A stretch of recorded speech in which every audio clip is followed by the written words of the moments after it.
everyone, fellow Canadian liberty lovers. Yeah, today's the day. It's that day after, right? And I'm some glad at this stage. Oh, am I very happy. And I even got my hopes up regardless, but I'm very happy that I never chose to delve into politics again, right? I mean, not saying anything bad against those you did. I know, especially a lot of the younger people that were feeling invigorated and hoping that the Conservative Party would be the vessel that they could use to bring about freedom in Canada, and supporting a candidate such as Maxime Bernier to become the leader, the next leader of the Conservative Party. You guys and girls did a great job. Let me tell you right now. I mean, yes, he lost, but it was a very, very close call, very close race. But ultimately, in the end, it turns out, I was really hoping it wasn't going to be the case. Hey, I was just as hopeful as the rest of you, right? And you've probably seen, by the kind of things that I've been putting out on social media, or even if you know me in real life, I was kind of getting a little hopeful because it seemed that Maxime had the most sincere chance of becoming the next Conservative leader, which would mean that not only would he be able to do appeal to the Conservative base, but he would be able to do appeal to Libertarians, because that's what he identifies as, and classical liberals. So people from both sides of the political spectrum and many areas in between. So he would have been the only option as far as challenging Trudeau in 2019.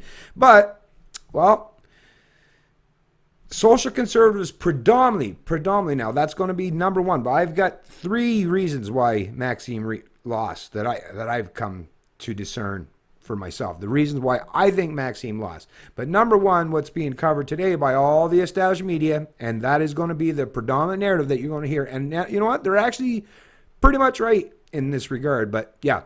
So this one's National Post. How Andrew Scheer won the Conservative leadership. That's the headline. And if you read down through the article, they talk too about the fact that it was the social conservatives, right?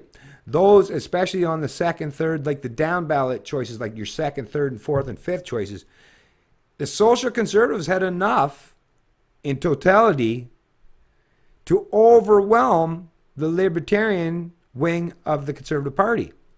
So it was the social conservatives predominantly that said, hey, the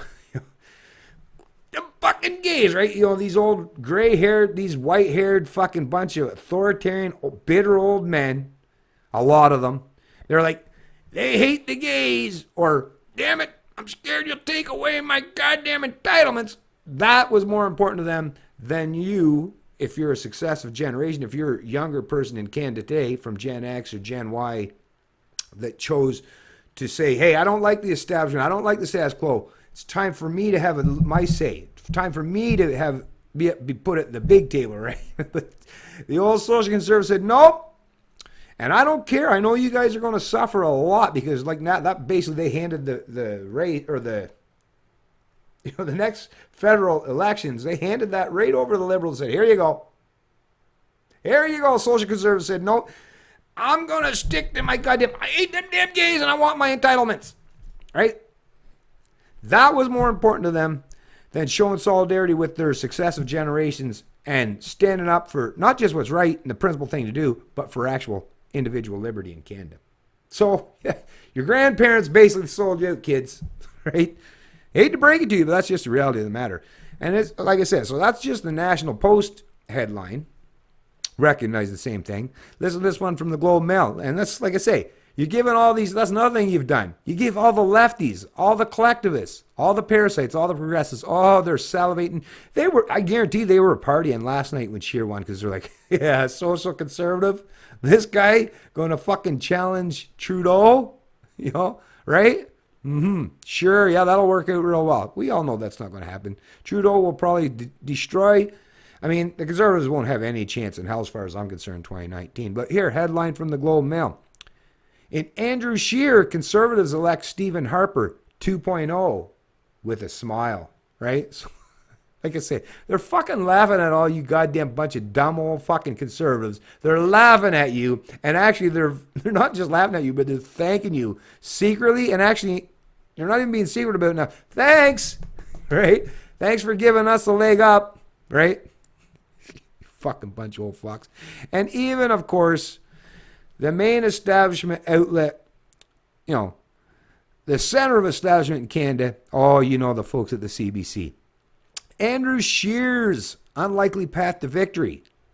Social conservatives and Quebec. So apparently the people in Quebec, Maxime didn't even perform very well in his own province because, well, I mean, what do we know about Quebec?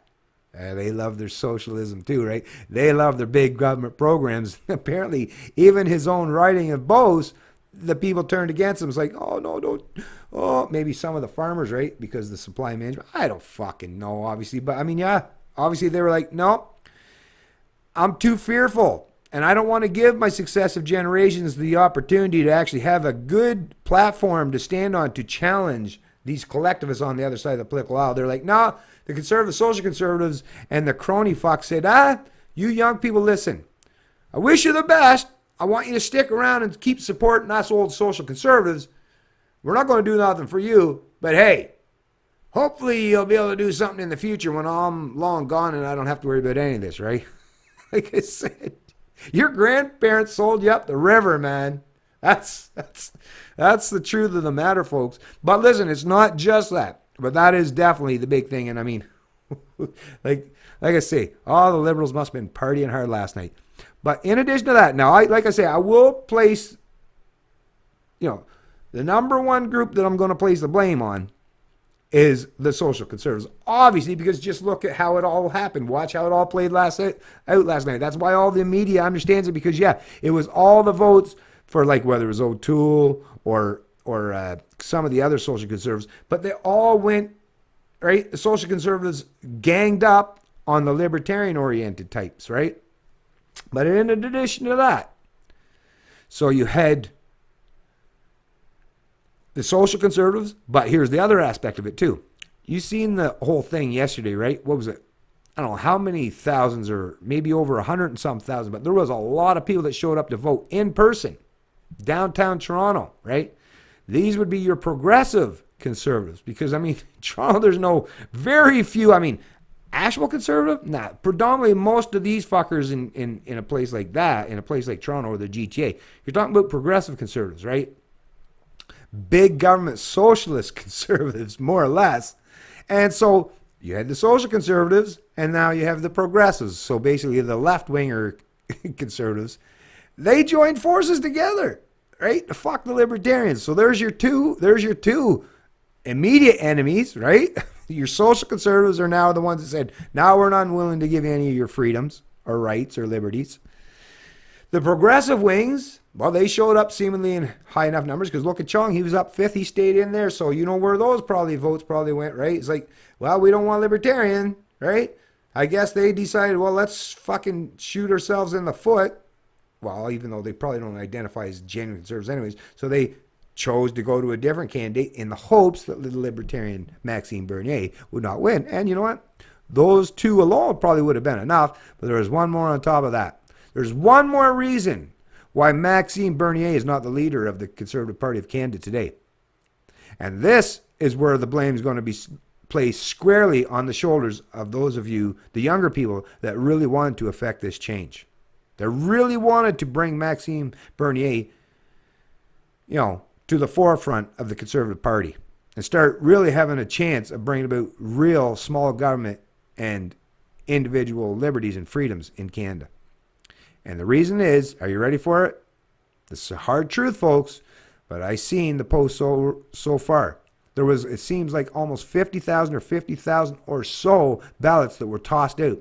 And the reason for that was a lot of you fuckers didn't fucking put your ID. You didn't follow the goddamn instructions properly. Just something so simple as just take the fucking time to do it properly. Just do things properly. Doing things half-assed without properly thinking about things, well, just that'll play out for the rest of your fucking life too, I'll tell you that right now. If you don't start doing things properly, you're going to have a whole lot of hard times in the fucking for the rest of your life. Because a simple thing, especially with 50,000 of them, if the number is correct, if 50,000 ballots get tossed out because people didn't send their ID, something tells me most of the people that would be fucking foolish or dumb enough to do that would be the younger people. Something tells me a lot of these old conservatives knew very well how to make sure to dot their I's, cross their T's, and all that stuff, right?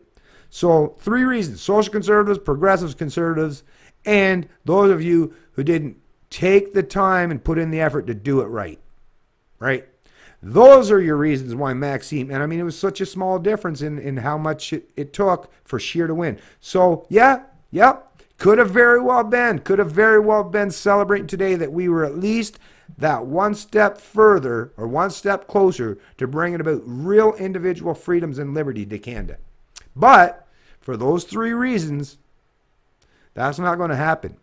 And now we're looking at, was it, so 2019 in Canada, it's a 5-year thing, so 2024 around.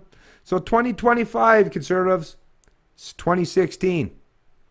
You got to wait now till 2025. I don't know what this fucking country's going to be like by that time. But that's your next best hope. As for me, yeah, I mean, I was never fucking a big fan of conservatism in my life anyways. Nor these modern progressives, you know, classical liberals, genuine, like the old school, real, the ones that were, you know, prior to the fucking welfare state, you know, the real, genuine, small, limited government conservatives. Yes, of course. I was very much in line with those people. But those people are far and few between today, as we're seeing. I mean, this race proves that. It's a shame, folks.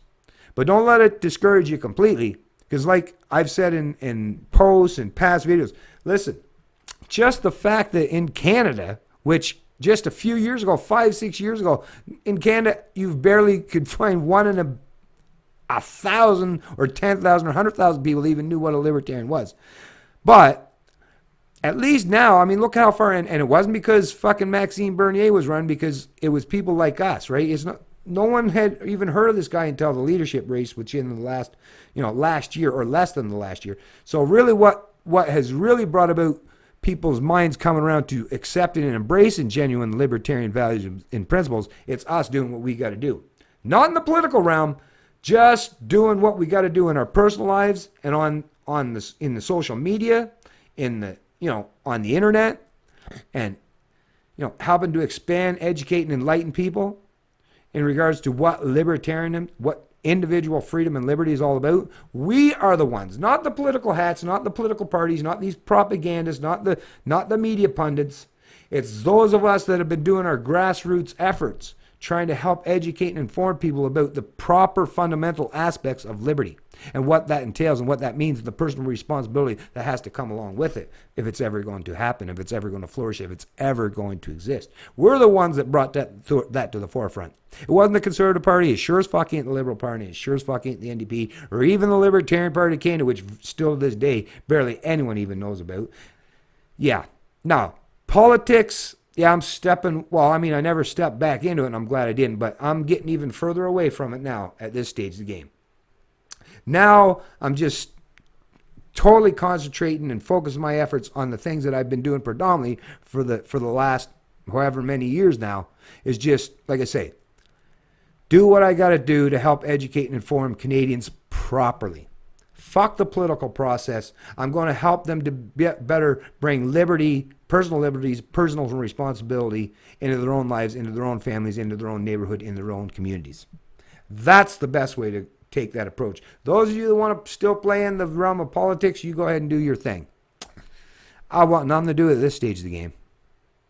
It's Canadian Libertarian, and I love liberty.